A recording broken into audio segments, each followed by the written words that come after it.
Hello, today I'll be ranking every single Jujutsu Kaisen cover, starting with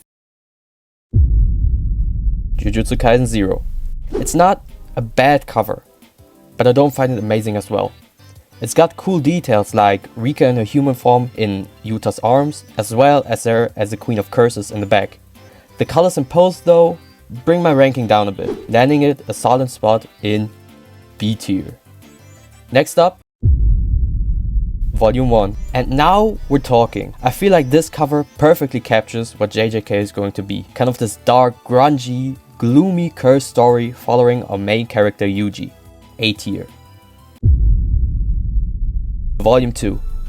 Now this one had me thinking, because it's not a bad cover. Megumi is a cool character, and the pose with Nue having its wing around him is interesting and quite pleasing to look at. But the only thing really holding this cover back is the clashing of the purple and orange color. And considering some of the other covers we'll see later on in this video, this will have to go into C tier. Volume 3. B tier. It's nothing special. It's a cool illustration with good harmony and good pose, displaying a member of the main cast.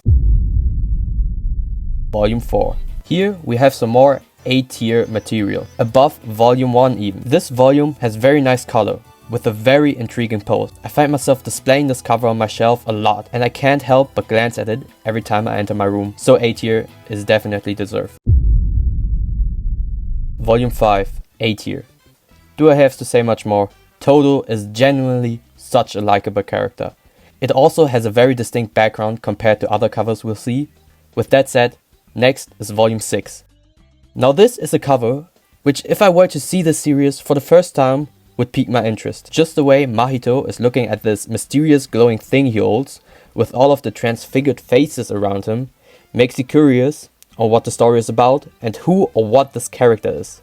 So this is going into A tier. Volume 7. With a fan favorite Choso, you really can't hate on Choso. That aside, this cover is not much above being mediocre. It's a pretty boring pose, with the only detail being the two hands of his brothers, so this will go into B tier. With Volume 7 and Volume 8 we have back-to-back fan favorites. And honestly, this cover is great. It portrays Toji in such a menacingly cool way, and the mix of colors on top of that is just a chef's kiss. A very solid A tier. Volume 9. I would say having a more monochrome cover to switch things up is cool, but I think that's exactly the edge it's missing. B tier. Volume 10. I'ma be honest, and I know a lot of people like Mekamaru. He's such a forgettable character. And yes, that is affecting my ranking, so this will go into B tier. Volume 11.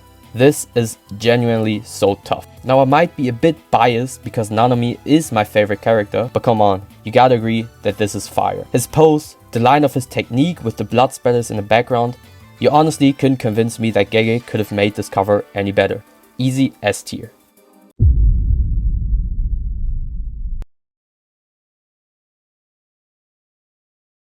Volume 13. Now Kusakabe is also genuinely such a cool character.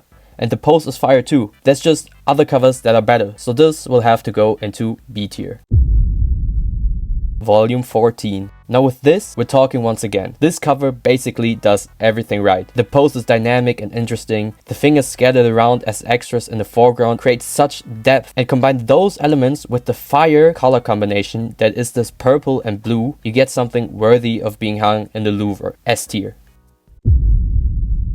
Volume 15. Now this is one of the worst downgrades there has ever been from volume cover to volume cover. After having such a masterpiece before this just can't compare and will be put into D tier.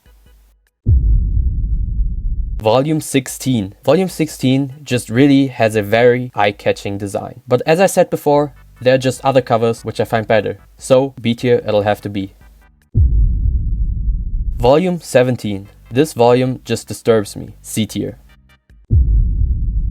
Volume 18. Now with Volume 18, we've reached the pinnacle of manga covers. If you were to climb Mount Everest, you would find this at the top. The color combination, the character, the pose, the gold details, it all blends in to make the most beautiful piece of cover art which I've had the pleasure of laying my eyes on. The easiest S tier of my life.